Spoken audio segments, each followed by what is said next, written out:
When you want to be the best, you can't settle for the rest. For anything on iRacing, there's just one name you need, Maconi. With the launch of Maconi Entertainment and Maconi Competizone alongside Maconi Setup Shop, we now provide the best of the best in setups, paint schemes, coaching, broadcasting, and event organization.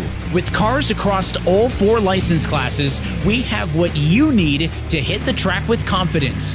Grab a subscription and save money while going fast at MaconiSetupShop.com/subscriptions. And remember, at Maconi Setup Shop, there are setups, but your victories.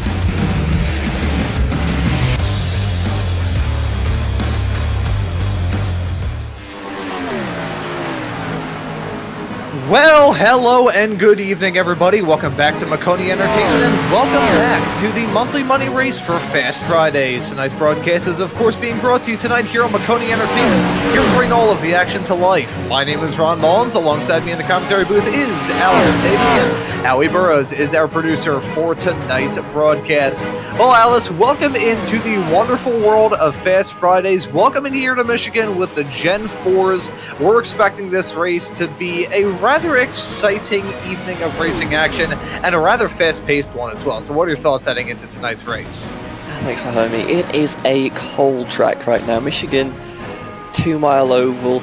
I'm going to say something controversial. The worst former Auto Club Speedway. Still a very fun track, very fast, and with temperatures as low as they are and in cars as powerful as this, they are going to be stacked on top of each other for as long as possible. I'm expecting a lot of door banging as we try and go 3 wide through some of these corners. If it stays green though, this front right is going to get torn to shreds around this banking, so just got to be careful over these long runs if we get there. Front right tire is being turned all the way down to the canvas, so good thing to look forward to here on Maconi Entertainment this evening. And of course, as I said a couple of moments ago, these brand new Gen 4 Cup cars introduced here into iRacing just a matter of a few days ago when we switched over into Season 3 of 2025 here in the sim.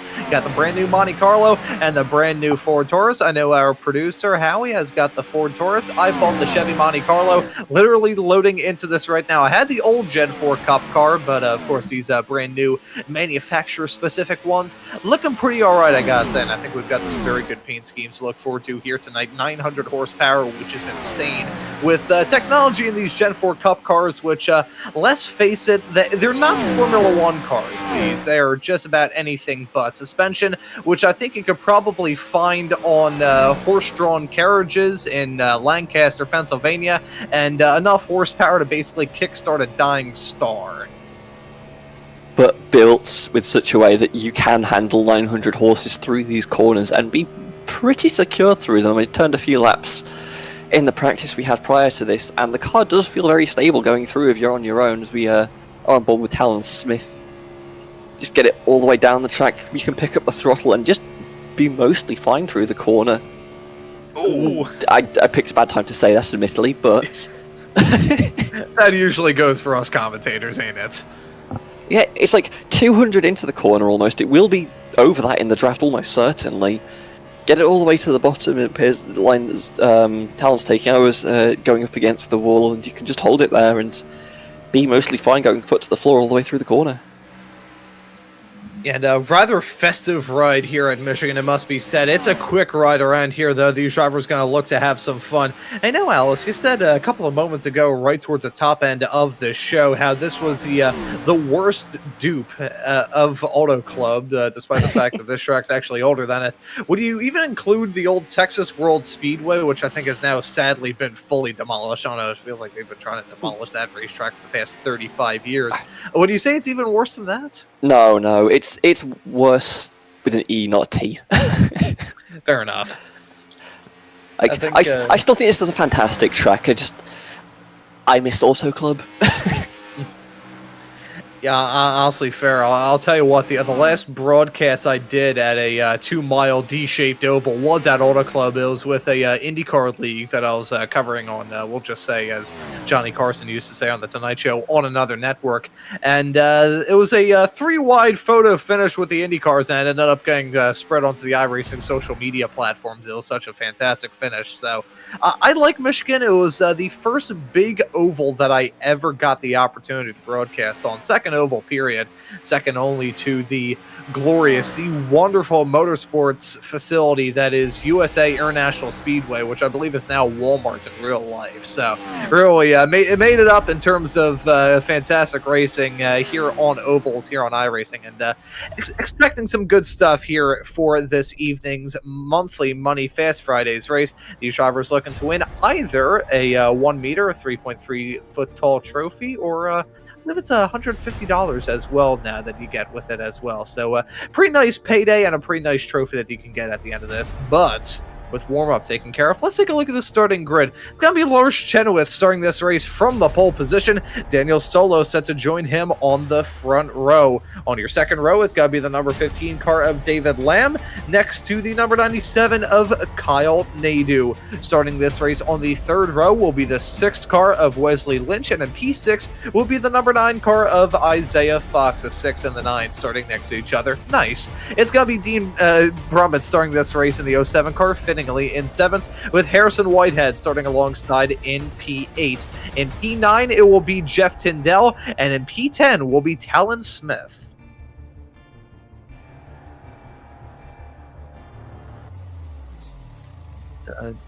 Not sure how many drivers are actually going to have here on the racetrack. It looks like a little bit more than 10 cars, because you can see that disturbingly magenta car of Talon Smith there in P10. Yeah, I think very easy to notice though. So I think we got John Crawford starting this race in P11, and then starting in P12 is going to end up being actually nobody. So there we go. I think that'll just about be it for our starting grid at the beginning of this race. Maybe James Woods we're hearing from the production truck. I thought James Woods was an actor. I guess he's getting his time out here in the sim. But and Alice, this is going to be a rather interesting evening of racing action, shall we say? with a smaller grid, you'd imagine we're more likely to go green for longer periods of time, and that's when the time management really becomes important. You've got less chance of getting a caution. You just need to make sure you're taking care of it, making sure you can get around, because if it goes green and you're burning through that tyre, it will turn to shreds very quickly, and if you fall off the back of the pack here, you're going to lose a lot of time just not being able to get in that draft and get through. You say you have a 3-wide finish, you need to be there at the end of the race to be able to have that 3-wide finish, so just making sure you keep your stuff in check towards the end of the race, and then potentially last laps, that's where you can really start to get the hammer down.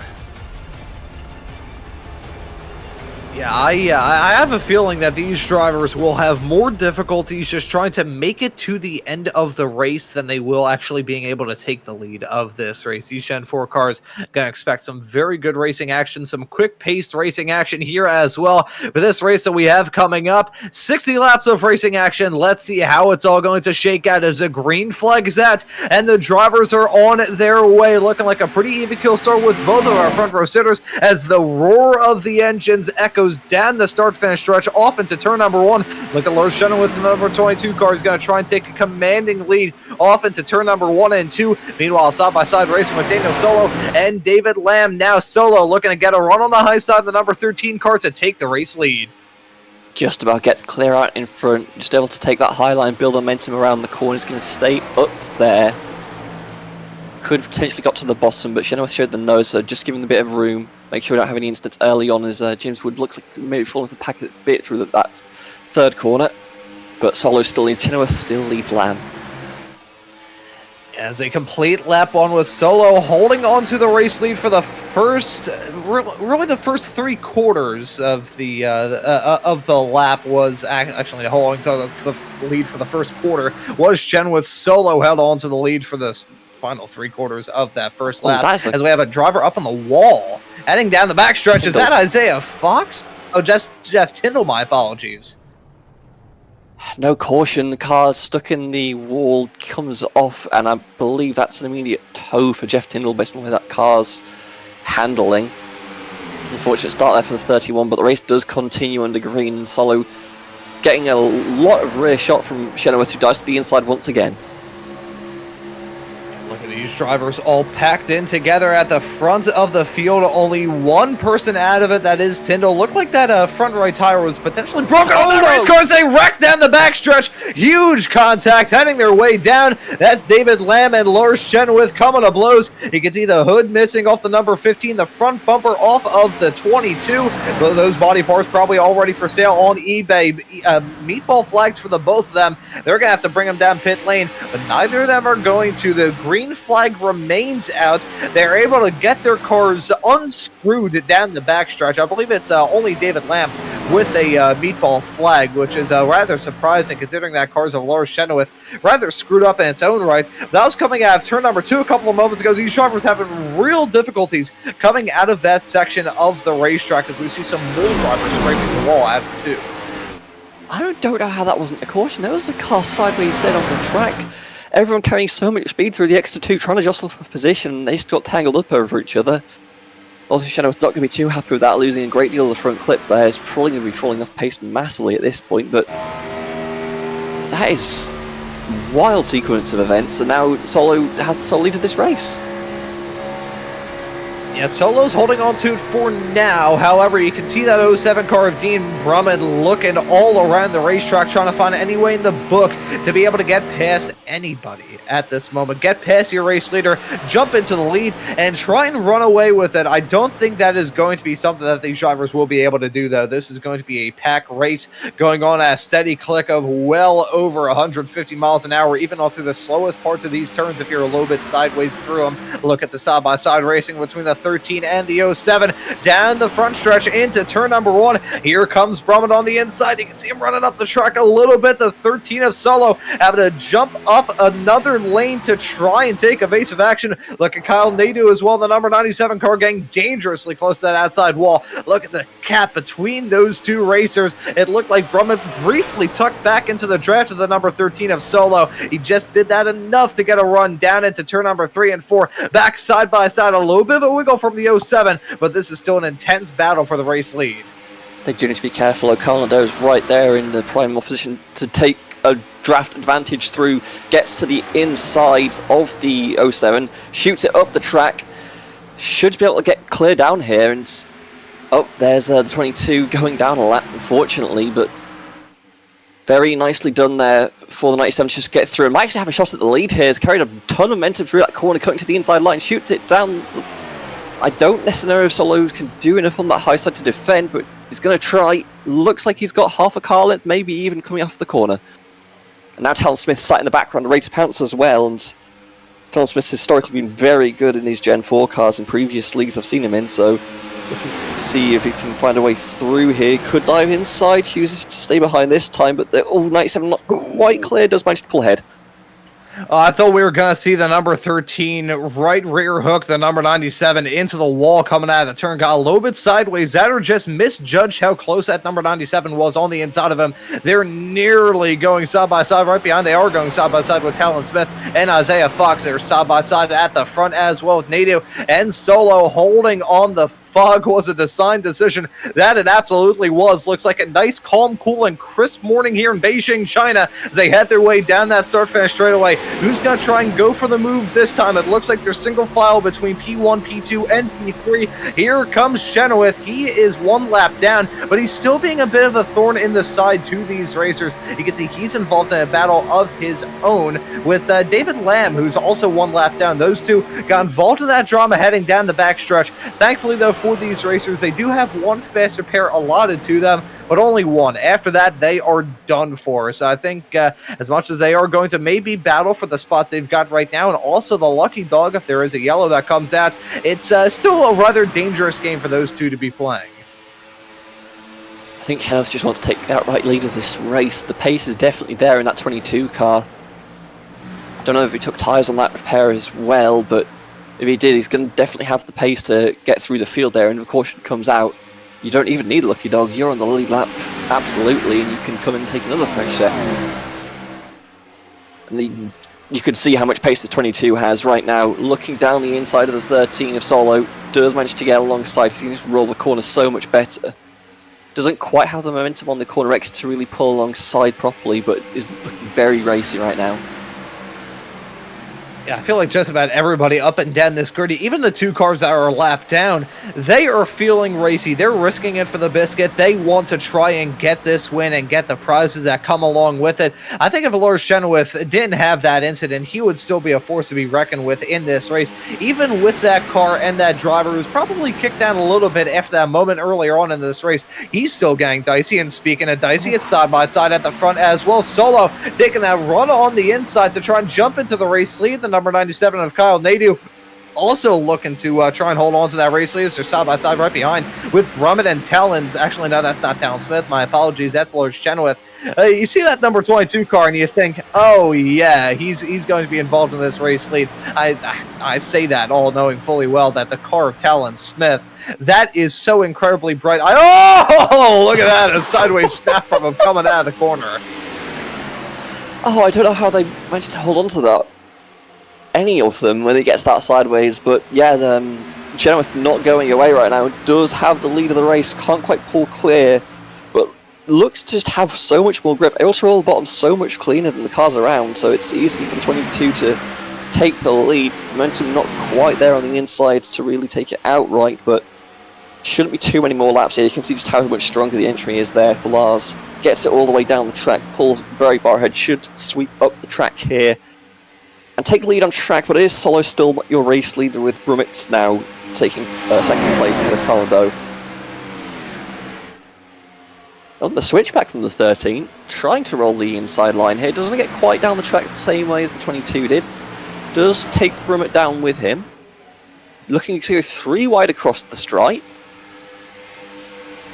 Don't know where Solo's trying to move the car. They do manage to get through cleanly.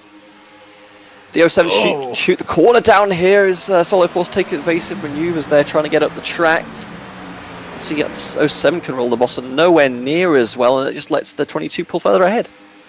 Yeah, the 22, as much as he may be a lap-down car, he's being a thorn in the side in terms of racing them as hard as he can, which granted, that is his race to do. He is now on the lead lap as a result of those overtakes, but he's also in a rather interesting position whereby he can pretty much decide the battle for the race lead, and hey, if this remains green all the way through to the fall of the checkered and remains this way, he can decide who wins it. Just give whoever he wants the draft heading down the straightaways here. So it's a nice little bit of lotto that we've got going on with the number 22 car running in P8. The last car currently on the lead lap, and you can see just how close he is to getting it on the lap down. Bit of a sideways wiggle coming out of the turn. Let's see if Daniel Solo will but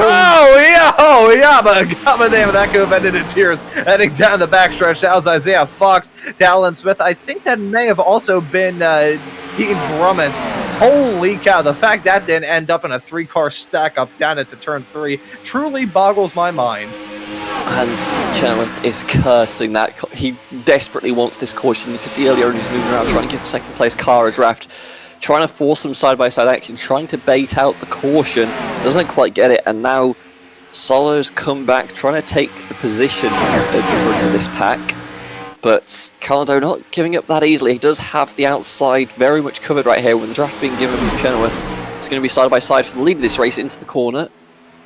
As Ndo does take the position, washing up a little bit, staying in the draft though of the 22. Should have a head full of steam on the corner exit here and should pull away, you would think.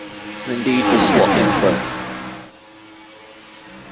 Yeah, we are slow. Oh boy! Every single time we have like either I'm passing the mic back off to you, Alice, or you're passing the mic back off to me. We have one driver that gets so sideways that you go, "Oh man!" Another moment coming out of turn. Yeah, it keeps happening, like corner after corner, lap after lap. I'm not sure whether these drivers, instead of having Goodyears mounted on their race cars, have tires that they stole out of Fred Flintstone's car, or what? It is insanity. And look at that close call with the front bumper of the 07 of Dean Brummett and the back bumper, the number 13 of Daniel Solo. That could have ended in tears as they had their way off through turns number 3 and 4. Look at this side-by-side racing going on right now between between these two racers at the front of the field. Kyle Nadeau looking to put Lars Chenoweth a lap down yet again. He's on the inside of the 22 as a number 13 looking to try and get a move done on him. This is a battle for the race lead. Brumman and Isaiah Fox battling as well, but there's Solo jumping his way back up into the race lead. That number 13 car, as much as he is going so sideways out of these turns, corner after corner, lap after lap, he's got a rocket ship of a race car. He just needs to keep it under and make sure that rocket ship doesn't explode on him. Yeah, I was saying the fronts might be an issue for these drivers, but the rears might be the more pressing one given how sideways they're exiting these corners. Just need to be careful. The longer this run goes, the more I'm wondering, like, I don't know the fuel numbers off the top of my head for these cars. It doesn't stop being dramatic. You can see the Lars Chenoweth with green 22 there just re-entering the track. Does manage to keep it going though for now. But like the longer this run goes, the worse these tyres are going to go. I don't know the fuel numbers, but I'm thinking the way this race is going, I just split this straight down the middle, lap 30, because that's going to be the best tyre strategy I think you can get this race. Yeah, I would say there's two ways you can go about this. Go into it thinking, okay, we're going to run green all the way through to the fall of the checkered. Or go about this race hoping that there's going to be a yellow to come out, which based off the fact that Lars Chenoweth just went so sideways coming out of turn number 2 1 lap ago, he nearly ended up in Timbuktu. Actually, no, it's Michigan. He would end up in Kalamazoo, which is an actual town in Michigan, which I will never not find some sort of amusement out of. But these drivers are oh so sideways coming out of the turns. And looking at the way this track is at the present moment, you can see the sun slowly but surely starting to get above the horizon. We are at sunrise essentially here in the sim.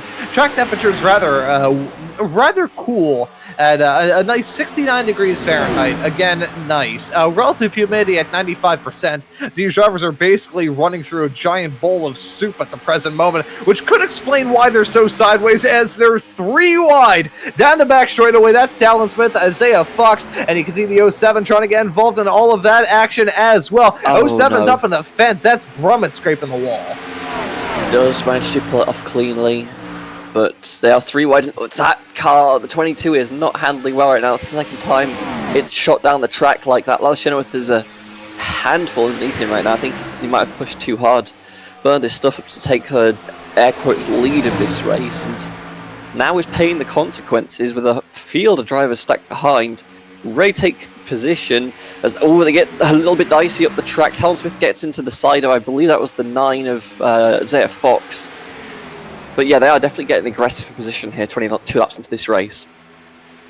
Yeah, I think they're getting aggressive, and their cars are just saying, no thank you. They are really starting to give out on these racers. These cars not driving the way they did a matter of 23 laps ago. Speaking of lap 23, that's what we're on right now. Getting up to that halfway mark of this race already. There we go. That's, yeah, wasn't that at Daytona? I can't remember exactly. My memory is not fantastic. I think it was at Daytona with the Xfinity cars, potentially. My memory is usually rather fuzzy, but I believe that was it. But we still got some good racing going on between the number 97 and the number 9 down into turn number 3 and 4. Who's going to win out in all of that? Let's just wait and see. Another side-by-side fight going on right now involving Solo and Smith.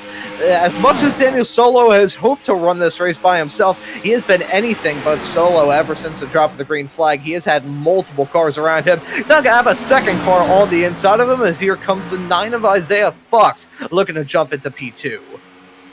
Cars that were at the back of this pack for a long while, Smith and Fox suddenly moving towards the front of it. Maybe they were just conserving their stuff, sat a little bit further back in the field, and I decided they want the track position now. And I am liking the pit on 30 if you're doing this. Take the advantage when you can get it, and then swap to a fresh set and try and get the advantage over the rest of the run from there as we go on board with 97 and Colin Doe. 204, 5, 6 even into the corner. So hard to get an entry like that and just get out of everybody's way. It's kind of a blessing we got this small field, because imagine if this was even more stacked up. We just swing across. Isaiah Fox gets out of the way there of Dean Brummett. They all chase through now into turn 3. 97 looks all the way up the track. That's too far up the track. That's the wall, in fact. We'll fall back down the order a little bit. Yeah, I don't think you need physicists to know that running the wall around here is not the ideal strategy at Michigan. Seeing some more drivers, though, start to struggle when it comes to the grip department. So as much as I said it may be the good call to possibly wait it out until the yellow comes out, I have to say I'm definitely with you there, Alice. I think it may be smart for these drivers just to cut their losses, come in, and enjoy the benefit of a slightly calmer part of the race, if not a bit more stressful when it comes to trying to ace the pit stops and make sure you don't speed with these old Gen 4 cars. But yeah, I think these drivers are starting to get so sketchy out there on the track that it may be good just to get some new rubber on their machines. Especially when do you do it? Obviously, I'm saying 30 to split it down the middle. You can potentially get an undercut going if you pit a lap early. But if you do that, that means you're going to have a lap worse tyres come the end of this race. We can see Smith has pulled through the field here. Is your race leader still behind the lap down Chenoweth? But just able to sit back in the field early on in this race, conserve tyres, and has just come through the fields. And looks to be taking the overall point here, as looking to the inside of this 22, he goes back down the track, takes the nose off the 51 there briefly, is trying not to give a draft to the best of his ability, but I think Talon Smith might just ship it down the corner this time, chooses not to, takes the second groove instead, but it's a decent buffer to the rest of the field coming off this exit. I think I saw... Oh no! That's the 9 car around, and that is going to bring out the caution! And there we go. We were expecting it to happen, and hey, it happens just about at the halfway mark. So I guess, Alice, we could say both of our calls when it came to strategy were just about right. Coming at the halfway mark and coming at the first yellow. And look what happened here with the number 9 coming out of the turn. You can see it gets super tight out of it, hits the wall, and bounces into the path of the number 97 of Kyle Nadeau. Nothing that Isaiah Fox could have really done outside of that. It looked like that car just picked up about 15,000 pounds of weight at the front end, skated up the track, hit the wall, and nothing really that the number 97 could have done in all of that as well. Brings out the first yellow, as here was the first major incident that we had. Fittingly, it was at the exact same section of the racetrack and happened in somewhat similar fashion. You can see the 22 just skating up the track, and nothing that the number 15 of David Lamb could do there. Contact being made down the backstretch, scattering it with debris. If that was real life, that definitely would have been a yellow. Instead, it wasn't. We wait for the first yellow to come out midway through lap number 28. I have a feeling Lamb might have moved up the track here. Oh, I don't know actually. Because obviously Chenoweth was trying to offset from the leader there. So he was in that second group, so I'm not sure where the 15 was going. Because contact for Talon Smith earlier on before the caution as well. I think this might be one of the incidents with Fox. No, that's the 07 of Dean Brummett, just gets in the rear of and just backs off, make sure it doesn't cause any further incident as the, I believe the field has come to pit lane here. One more look at this. We may be having some pit stops going on right now. Yes, we are. So as we're looking at these replays, with all that, oh boy, you can see fantastic view of the inside of the back end of a Gen 4 Cup car there, as the pit stops have now begun. Let's see who's going to be able to exit out in first. This is going to be a dream scenario for Daniel Solo. He's going to exit out with the race lead. Talon Smith slotted in P2. Kevin Tipton going to move his way up into third. But one driver is very happy about this yellow, was the driver who was defending like hell and holding on to not the race lead, but the lead of the front pack. It's this man, the number 22 of Lars Chenoweth. He's made his way back onto the lead lap. He's back in contention, now slotted in fourth. He is going to be restarting from that second row, and he will have to be a force to be reckoned with. 14-second pit stop for most of these drivers, but I think Nadeau, Fox and Brummett all took repairs there, spent longer in the pit box. But that does give the 22 a lot of advantage. Did manage to hold on to the lead of the pack for the longest time and gets rewarded. Moves straight up the order, now in fourth. Everyone's on the same tyre strategy from here on out. I don't think anyone's pitting under green from here. We should be good on fuel. You just have to make these tyres last. And you've basically got the same sort of stint that we had last time, and some of these drivers were struggling towards the end. So I need to see if they manage to tidy that up a little bit. You see the 21 of James Wood there, waiting to get the wave round, and will do so. Filter in the back of the pack probably won't be a factor towards the end of this race just because of the tyres. However, the rest of these drivers are all very much in it, and currently there is a 1 meter high trophy that could have their name on it waiting for them.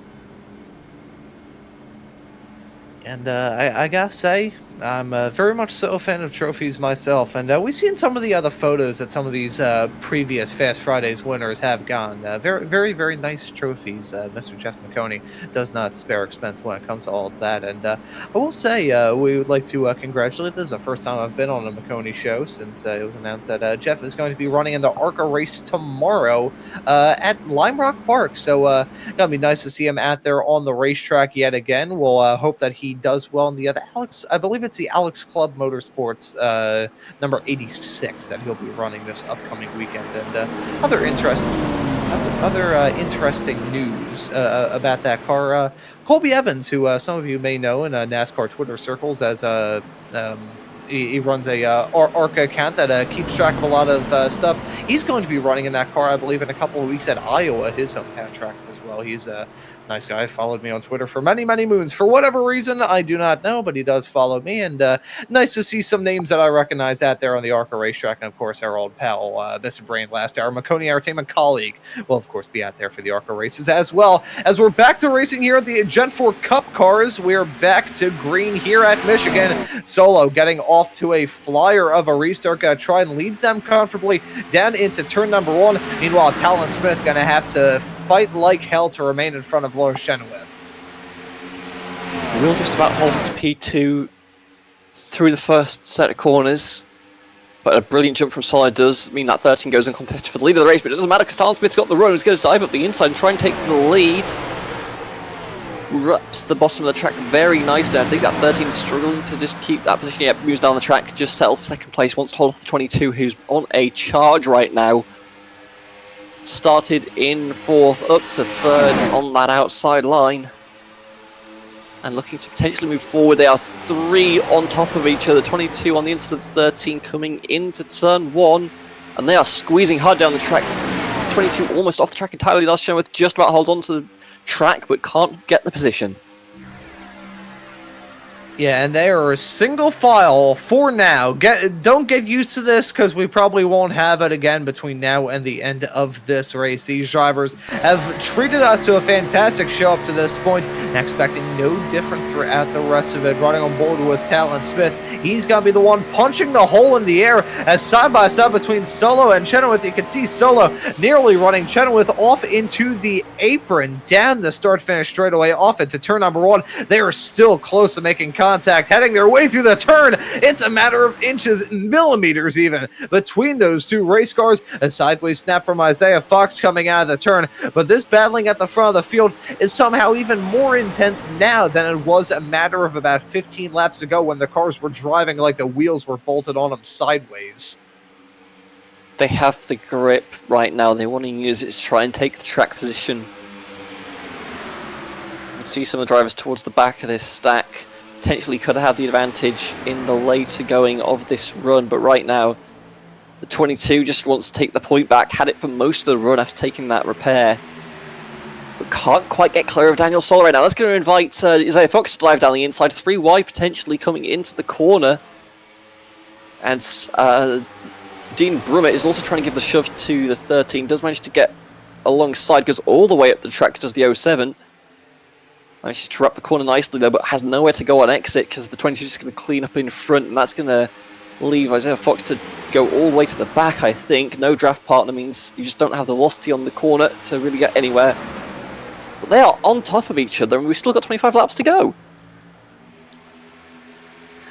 See those racers side by side yet again. A little bit of overlap between the 13 and the 22. Hey, it's just enough overlap that I'll call it side by side, but these drivers really with no room to run or hide. Everyone is packed in like sardines at the front of the field. I say the front of the field, the entirety of the field that's out there on the racetrack. So you can cover them all with a blanket. The 22 looking to get something to work on the outside. The number 13, the 07's trying to follow in suit as well. They are 3 wide with the number 13 of Solo Solo in the middle of the 9 of Isaiah Fox on the inside, the 07 of Dean Brummett looking to make something work on the high side. This is incredibly close quarter stuff between those racers. I thought that round of bumper cars was going to end in disaster heading down that start-finish stretch, but I'm going to make a prediction here, and it being one prediction that I'll make on these broadcasts, it's going to usually age like milk. I have a feeling that we're not going to have a completely green run all the way through to the fall of the checker. These drivers just racing so aggressively, and with how the cars were driving a little bit earlier on, and plus the prizes on offer, I feel like that golden carrot that these drivers are looking to chase is a bit too appealing for them to go about it in a 100% orderly fashion. And you can see the sparks being kicked up on the exit of turn 2 last time as they tagged the wall lightly. Nothing this time, but yeah, if they're racing this hard this early on, again, these tyres are going to go away over the course of the run. So when we get to the twilight hours of this race, and you're on scraps of rubber that Goodyear provides, you are going to really struggle, and if you're trying to go to blows like this that late in the race, you're going to definitely end up with the yellow flag coming out, I think. Yeah, it certainly won't rule me out if we see that yellow flag come out again between now and the end of this race as far as I'm concerned. But hey, these drivers, they are very talented behind the wheel of these Gen 4 Cup cars as side by side at the front of the field between Solo and Chenoweth. Who's going to back out of this battle? I have a feeling that neither of them will as they head their way down into turn number 3 and nearly coming to blows through the turn. Here comes the number 51 of Talon Smith, though. Got to run on the inside line. Not going to have the momentum as they head their way out of turn number 4, but this is getting really hair-racing, and look at the 07 car of Brummett. He's going to try and give a bump to the 13 of Solo to move the 13 up into the race lead. Brummett going to leapfrog himself all the way up into P2. However, he's now stuck on the outside line with some nearly 3 wide action as they head their way off through 1 and 2. This is getting really, really intense. We got a lap car a little bit farther up the road, I believe, unless I'm very much mistaken. That is the number 21 of James Wood. But whoa, it's getting really frenetic at the front of the field. And with that lap car means there's another car's worth of draft to be in front of. You can see how much Holler's moving around. They're trying to control the runs. But if there's a car in front of you, you can get a run off as well. And presumably James Wood's going to want to stay on this lap just to try and have a chance at being in the race at the end of it. Might not be so willing to just let cars by, though they might not have too much of a choice given how fast they're going to be going around. You can see how aggressive they're being. Big load of sparks there. I don't know who caught the wall, but they're definitely not afraid of it right now, considering how many cars I've seen take the wall at various points of this race. You just need to be careful, because again, if that front right might have been an issue for some of these drivers over the run, so you need to just be careful that you're getting into this wall. I gotta say, one thing that we may end up seeing play out through the final 20 laps, a good point to bring up is the fact that, right as I was about to mention, the number 22 of Lars Chenoweth, probably not these drivers' best friends after how he was racing them when he was just barely on the lead lap in front of these racers and 1 lap down when he was behind them.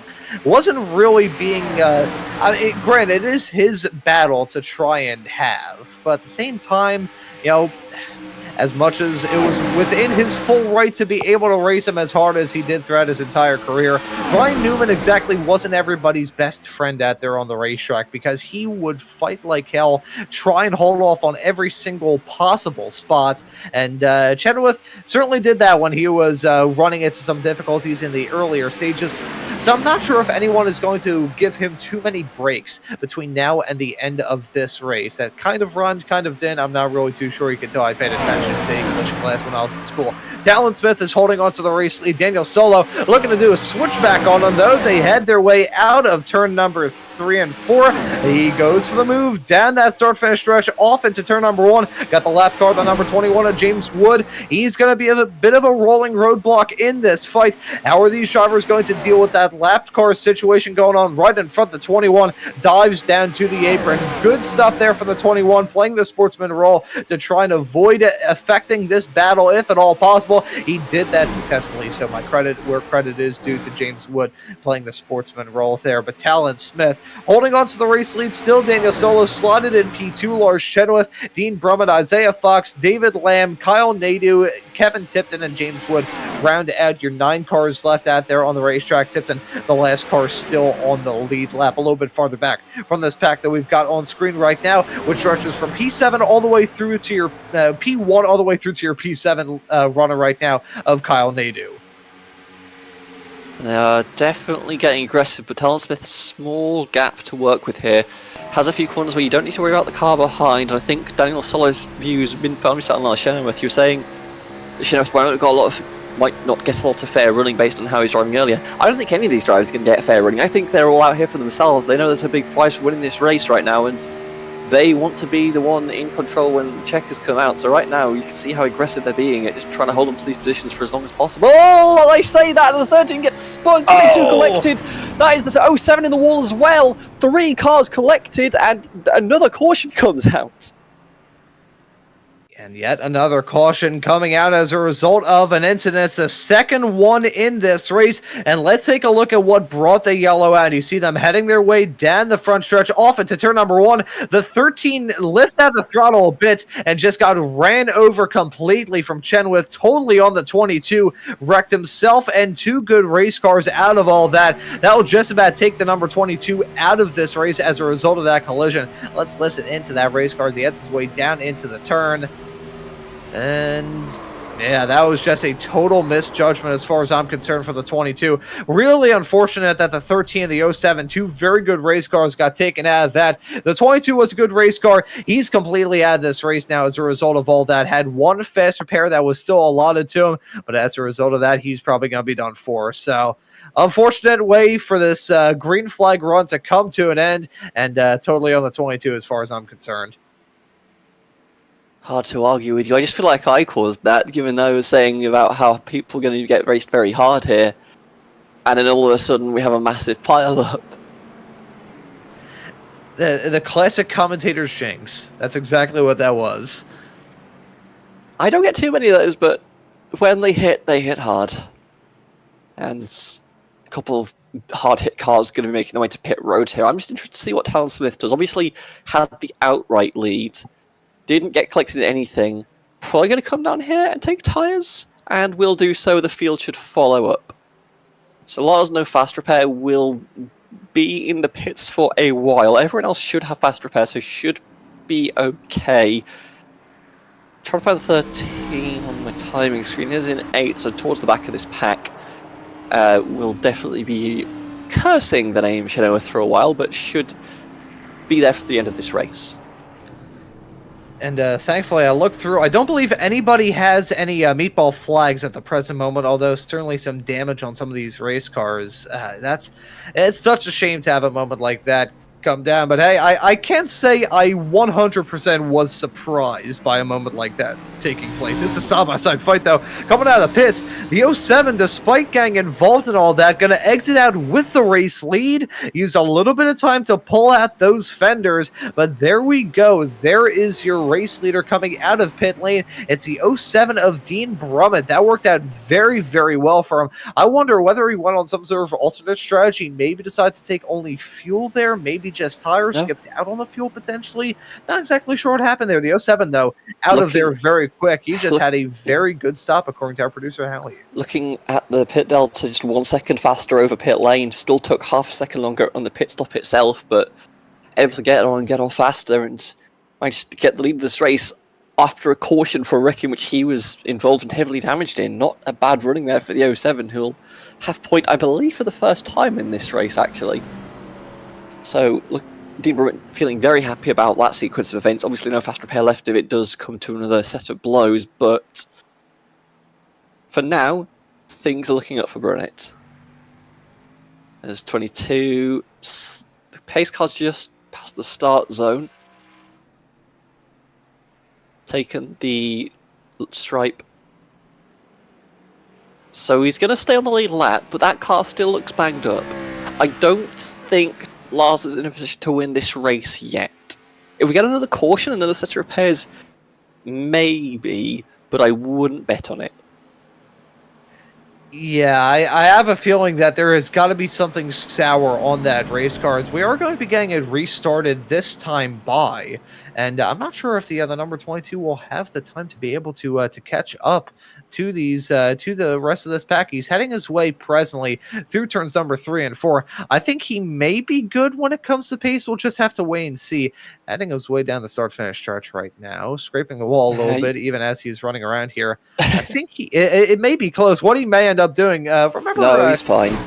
Yeah, I think he may be good. I was thinking that what we may end up having on our hands is Kyle Busch years ago at Daytona, just taking the restart with a massive amount of momentum. I was able to get the race lead as a result of all of it. So I think he will be good to go when it comes to this restart. He has now catched up to the back of the pack. This car is going to be a bit more warm, which I think will offset the damage that he still has on that race car. The bodywork on looking like a bit of rumpled up tinfoil more than anything else. So let's see if the 22 will be able to do anything. Hopefully he'll just be able to keep it clean throughout the rest of this race, but let's just wait and see as the pace cars made that turn to come down pit lane. The field now in the hands of our front row sitters as we're back to racing. A bad restart from the 51, a terrific one for the 07 of Brumman. Gonna lead them off down into turn number 1. Look at the 22 of Chenoweth, maybe gonna try and get involved in some battling himself. The 13 of Daniel Solo, he's on the hard charge yet again and wants to get back involved in this battle if he has anything to say about, as we look at Talon Smith and David Lamb, who we haven't really talked about in terms of being in contention at all ever since that crash happened, hang down the backstretch right towards the beginning of this race. He's back involved in it, currently battling for P3 with Isaiah Fox. But David Lamb, we may have to talk about that number 15 car being a thorn in the side for this battle for the win. Sonic seems to be doing okay getting on off pit road, but fortunately not a great launch there for the 15 car, as he's already getting swamped. Now falling to the clutches of Daniel Solo, who's looking to make a charge back. Meanwhile, Talon Smith down the inside of Dean Brummett for the lead of this race. Does tag the yellow on the bottom. Talon Smith trying to build the run, can't quite find the outside. Ooh, that is the 15 of Lamb swerving hard out of the way there, trying to avoid a collision. Does manage to keep it together, trying to hold on to that 4th place ahead of Solo. Nope, Solo's got past, so unfortunately going there for the 15, but still not out of this yet, because again, even if you fall back a bit here, this pack will remain very much tied together thanks to the draft and how hard they're racing each other. And if you're here towards the end of the race, you are more than in with a chance for the prize pot, for that big old trophy. And Dean Brummett saying, I want that trophy in my house right now, trying to pull clear of Talon Smith. Can't quite do it this time as they're 3 abreast behind, racing very hard with 9 to go. Yeah, getting into crunch time for this race here at Michigan as they're 3 wide through turn number 3. They nearly were side by side and just side by side, but nope, back to 3 wide action almost immediately as I was going to say that. They finally get somewhat strained out. It's still a 2x2. Make that 3x2 pack. They head their way down the start-finish stretch off into turn number 1. Yeah, that is a plus. Thank you very much for that. Oh yeah, I'm getting bad flashbacks to the race at Indy a couple of months ago here for Fast Fridays as we look at Dean Brumman leading him, coming down the back stretch. Talon Smith sliding P2, still 2x2 right behind, involving Solo, Fox, Lamb, and Nadu. Should be noted that Tipton, Woods, and Chenoweth have dropped down like a rock. The 22 car's damage not being repaired, and frankly, that car is driving rather sour. And speaking of driving sour, the 07 of Brummett having a big sideways snap coming out of turn number 4.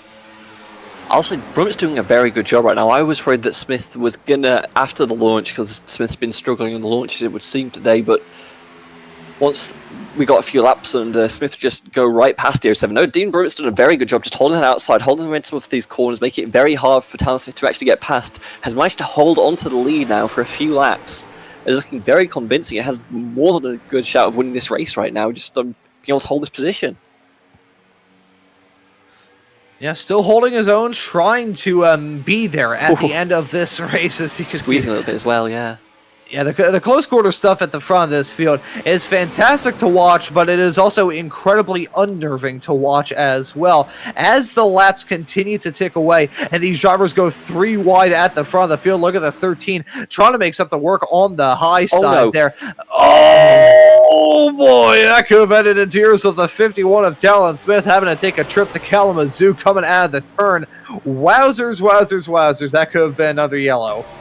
Yep, Solo, and I believe it was in the 13, tags Smith sends down the track. No real damage, so to speak of, except the position loss, which is massive at this stage of the race, because now it's invited everybody to come through, and it's a full deck shuffle. Brummett now scored ahead of Isaiah Fox in the 9, who's all the way up the track. Daniel Solo trying to run the bottom as the 97 squeezes down Carlando, not giving a lot of space for Talon Smith there, but Dean Brummett still leads them all.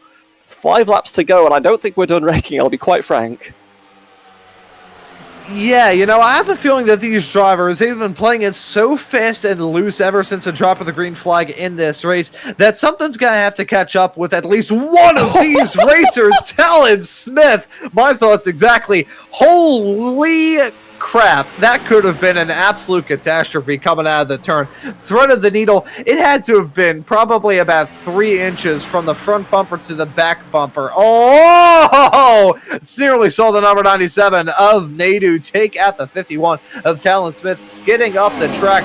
You know, I said a couple of moments ago how I don't feel like this is going to end in a smooth way for at least one of these racers. The past about 35 seconds, I would say, has more or less proved my point, I feel, as they're still side by side at the front with Brummett and Fox.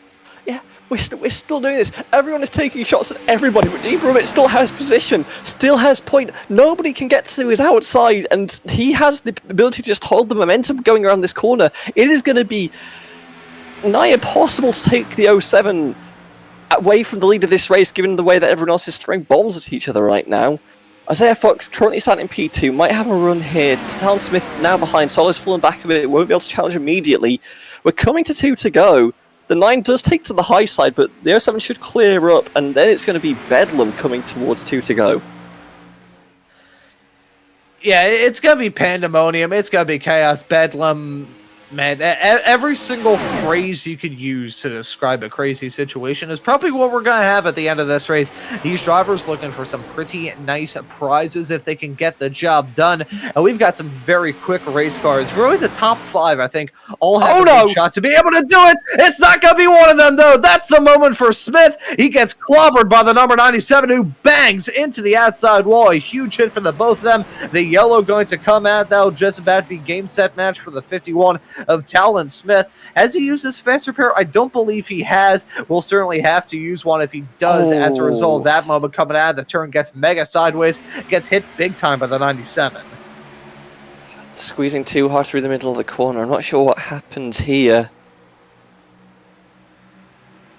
Just gets through the corner. Fox comes down. Oh, it's 2 cars that want the same bit of real estate. And Talon Smith was clear, but that car was approaching very quickly, and then obviously Carlando, nowhere to really go in that position, just comes up and clean the wall out, so... And as a result of that incident heading down the back stretch, firstly, the yellow is back out, and secondly, we do have one singular meatball flag for Kyle Nadeau, so the number 97 car going to have to come in to repair the damage. Unfortunate break for the Canadian in that race car, but you know, that's the sort of drama we were expecting. We will go into green-white checker territory as a result of this collision. We were expecting this to be chaos. We got it right towards the end, and now that we have a green-white checkered and a series of pit stops, I believe we're going to have right at the very end of this race, this is going to be when it gets hair-raising. The first of 3 green-white checkered attempts allotted to these racers. Let's see if we'll have to use all 3 as they're trundling their way down pit lane with the 07 leading us down in the pits. Let's see who's going to be able to exit out with the lead. 9's falling back, which implies to me he's not on the limiter, giving a bit more of a buffer room to the 07. 9 is the pit stall in front. I'm expecting Dean Brummett to maintain position here based on that entry alone. Looks like the 97 did have a fast repair, so we'll be able to keep in this race. Solo, sorry, that's Talon Smith pulls away. It's going to be a tight race to the line, actually, and it is Dean Brummett by a very uncomfortable margin, considering how far ahead the 07 was entering the pit lane there. 10-second stop. I think that might be 2 tyres for Talon Smith, actually. Yeah, I was gonna say that as a result of all that, if he's able to exit out with as close as you can get to the race lead, that would be fascinating stuff. I'll say that the 22, was that Lars Chenoweth who stayed out there on the racetrack? Yeah, you can see the 22 car up there on the racetrack. He's very much so out of this race, though, looking through. Multiple laps down, we're hearing as well, and looking through right now.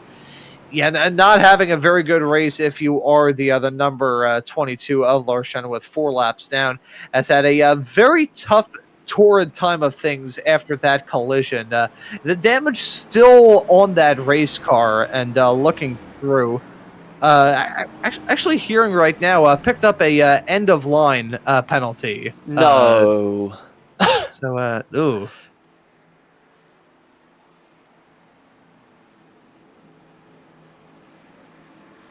So that was...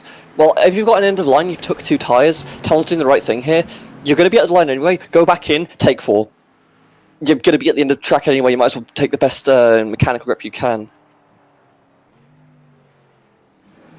And looking through, I don't believe that was a penalty given out by anybody in race control here at the present moment. So, interesting. I believe that was an iRacing assigned penalty, not seeing any sort of penalties be given to Lars Chenoweth.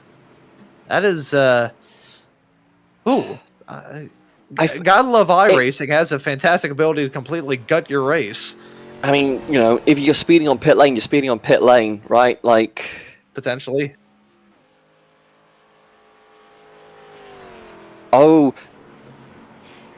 unsafe pit exit. It might have been you tagged the cone or something on pit exit, coming around the track. Go to the replay here so we can spot something. Does the exit, staying alongside the 07, falls back to 2nd position.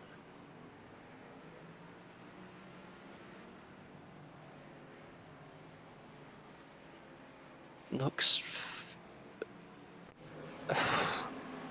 That is weird. We'll have to get back to that because right now there are 1, 2, 3, 4, 5, 6, 7 cars still there. Nope, make it well, a few more than that. I lost the ability to count. Oh, we only need to count 2. There's 2 to go, and the green flag should fall now. Yeah, the green flag is back out for hopefully the final time here at Michigan, and the driver's back on their way. Fantastic restart from the 07 of Dean Brummett. Let's see who's going to be the first to challenge him. Will it be the number 13 of Daniel Solo? Or will it be the number 15 of David Lamb? Both drivers have been up in the front in their own respective points during this race, of 13 more so than the 15. And oh boy, that could have been disaster. Coming out of the turn, that I believe was the number 21 of James Wood with a huge moment. Coming out of the turn, scraped the wall, nearly loses it, hits the inside wall, but we are still under green. They're coming their way through turn number 3 and 4 for the final time in this race. Look at the 15 of David Lamb, maybe going to try and take this race win. The white flag in the air, 1 more lap of racing action, and 2 miles left to go for these racers here. Who's going to be able to win this fast finance race? Oh, not going to be the 15. He gets turned down into the turn, and gets T-boned big time.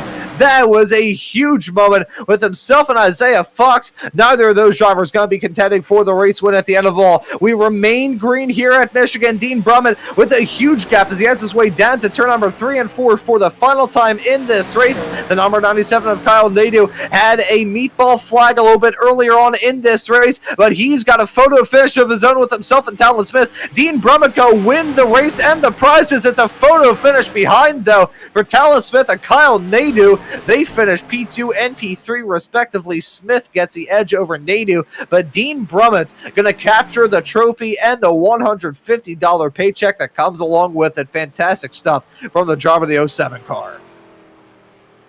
As much happened in those final few laps, the right driver won based on that final stint. Brummett did not give up the lead for the longest time there, just managed to hold the position.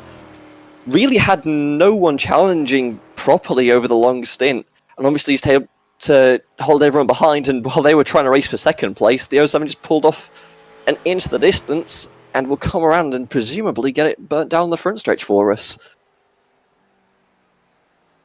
Let's see the burnout here from the 07 of Dean Brummett. I'm sure he is going to be quite happy with how things shook out for him here in this race. And we thought he was done for as a result of that drama with himself, the 22, and others down into turn number 1 not terribly long ago in this race. But no, he's able to weather the storm. Oh, boy. Okay. That was... Just getting turned around for the actual burnouts. There we go. Yeah, I mean, it looked like the rear end of that car, the rear suspension was replaced with a pogo stick for a couple of moments with that inside rear tire bouncing up off and down the ground. Looked like I was watching a go-kart instead of a Gen 4 Cup car. But Dean Brummett going to burn it down. He wins the race, he wins the trophy, and he wins the $150 that goes along with it. And to all of you tuning into this broadcast here on Maconi Entertainment, hope you've enjoyed this race. If you want to stay tuned for the next Fast Fridays race, you'll be able to catch that in about 1 month's time when we can see the action from the NASCAR trucks running at I believe it's running at Dover on July the 5th, not the 15th, July the 25th. Second tries the charm when it comes to reading out the dates, but it gives you a good reason to subscribe here to Maconi Entertainment so you never miss out on the racing action. But that is your race winner of Dean Brummett. He's still burning things down at the moment. A very well-earned win, it must be said. From getting taken out in a wreck that really wasn't his fault, just an unfortunate bystander, takes the fast repair, takes the lead of the race in commanding fashion, doesn't give it up. Hats off to you, Dean, you deserve this one. Yeah, he really earned that victory at the end of today. That was a fantastic race, though, from start to finish. Oh, there we go. I figured that was a indestructible motor. It wasn't. So Dean Brummett probably going to use that $150 to pay off his mechanic to repair the damage on that race car, and actually got him down there in the interview waiting area. And here's a question I've got for you, Alice. Would you like to have a chat with our race winner of Dean Brummett? I think I would like to have a chat with our race winner, Dean Brummett. Dean, how are you doing after that fantastic crash you had halfway through the race to come through to the checkered flag? Hell of a day for you. It was. This was crazy from start to finish. I didn't even get a lap of practice before we went green. I had to run to the grocery store with my wife and registered right before I left. And I was like, I'll get a few laps in. And finally got home, sat down and looked, and there was 1 minute and 20 seconds before qualifying. So I took what knowledge I had of the track and tried to do the best qualifying lap I could. Honestly, I think the 5 minutes of warm-up did me as much as anything. But, I mean, what a fun race. I mean, the screaming down the front straightaway at over 200 and barreling it off in there. It was wild because, like, you had to really wait for the tire pressures to come up just to be able to turn.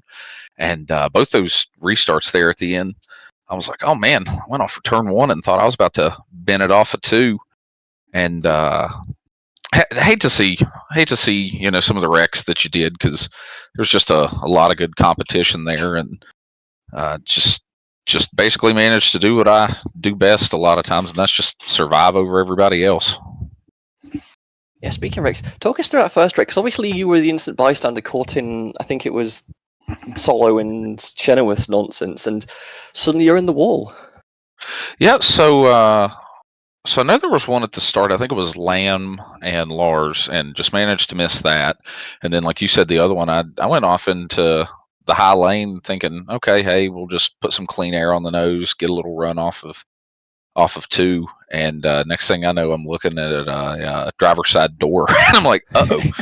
And I'd had a little bit of damage just because got a little tight coming off 2 one time, and Talon got up under the rear bumper. I really didn't know you could lift rear tires that high in the air, but when we had that first caution right about halfway, I went ahead and just repaired that damage normal, because the car was driving fine, saved the fast repair. And then when that big wreck happened, I had way too much damage, so I had to go ahead and take the quick repair and said, well, we'll just we'll drive it as hard as we can from here, because with no fast repair, it's truly either checkers or wreckers, buddy. Talk us through that final stint very quickly. You obviously had the lead of the race, and we were able to hold that outside line over everybody. What just gave you the advantage towards the end of that race? Honestly, it was just paying attention to what everybody else did, because there was multiple times I felt like I got a really good run through the center of like 3 and 4, not so much 1 and 2, down low, and I'd watch the car to my outside just kind of fall back in my mirror, and the next thing I know, they were just rolling the outside like crazy, and so I kind of took that into consideration to say, okay, well, you need to protect the high side. Now, I will give Talon all the credit in the world, because I was up there trying to protect the high side, and he was absolutely side drafting it inside of me as good as he could. And I mean, you could feel the car getting drugged back a little bit, and like I said, I managed to hold just enough momentum, and that's all that it was. Just a little bit of, I had to slow it down just a little bit to get the rear end to turn better than it was, and once it hit, like I said, that green white checker, or like 10 to go, the 07 pit crew, buddy, they did me good. They got me from third to first on one pit stop, and then when we came in for that last one, I just knew somebody was going to take 2 tires, and managed to get out in front of Talon, and like I said, just had to hold them off. Got a good restart on the green white checker, and managed to drive away and watch them wreck in the rear view. Well, Dean, fantastic race driven, very well deserved victory. Anything you want to say to the fans at home? Guys, thank you for watching. Anybody who has ever thought of running these races, I mean, come on out and run them. The more the merrier. You know, you got a lot of great talent here. David Lamb's actually a guy who I go back a long ways with. I think I've been on iRacing for 12 or 13 years, and me and Dave actually started within like a week of one another. So you got guys like that, Talon Smith, and, you know, just a great way to come out, have a little fun, and, you know, I'm just tickled to death right now, because this means my average finish in Fast Fridays is 1.5 with the second at Bristol and this win. So we'll go to Dover in a month and see if we can make it a little better. Well, good chance for you next month. For right now, this month, you are tonight's winner, Dean Brummett. Thank you very much.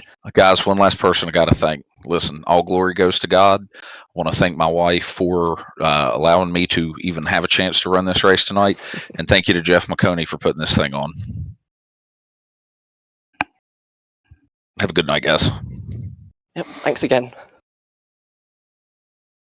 And that right there was Dean Brummett, your race winner in the 07 car. Nice to hear that statistic that he provided for us. Rather good average finish for him in these Friday nights light. I got all wrong. It's Fast Fridays that we're doing right now. It's Friday Night Lights that will be broadcasted later on this evening. The action from the Friday Night Lights full-length Xfinity series will be coming to you tonight here from Atlanta, fittingly at the exact same time as that Atlanta race is going on in real life, depending on weather delays and all that stuff. But that is your race winner, Dean Brummett, going to be walking away with a 3.3-foot tall trophy and a nice $150 paycheck. And switching our attention now to the next Fast Fridays race in 1 month's time. The series going to be rocking up to Dover Raceway, Dover International Speedway. I forget what they renamed it a couple of years ago. My hometown track, technically, being in the city of Philadelphia, is about a 2-hour drive from where I am. So it's a track that you think I should be a 100% fan of, but it's a bit of an iffy track as far as I'm concerned. That, or I just have some bad connotation with getting yelled after doing a kart race there. But Dover with the trucks in 1 month's time, Alice, that's going to be a rather intriguing affair. No, I love Dover. It is heavy banking, but very uneven coming off the exits, so the car just gets flung everywhere. It is so fun to throw cars around, even if you do end up in the wall more often than I would like to admit. But I am very much looking forward to that one. And you'll be able to catch all of the action exclusively here on Maconi Entertainment, here to bring the action to life. And as I said a couple of moments ago, I was meant to say it at this point in the show, but I slipped up my tongue and I said a few moments ago, the Friday Night Lights Xfinity Series you'll be able to catch this evening for a race number 17, I believe it is, at this point of their season. Gonna see some of those drivers put on some fantastic racing action at Atlanta. Nope, I'm not going at Echo Park Speedway. I will call it Echo Park Speedway when I am paid by Echo Park to call it Echo Park Speedway. But as for this race here for Fast Fridays at Michigan with the Gen 4 Cup cars, that will just about do it. So calling the action tonight was myself, Ron Mullins, along with Alice Davidson working with me in the commentary booth, and Howie Burrows doing an absolutely wonderful job working the cameras and the graphics in the virtual production hauler for this broadcast. I say thank you also very much for watching this evening's coverage on Maconi Entertainment, and we hope to see you all wherever it is in the not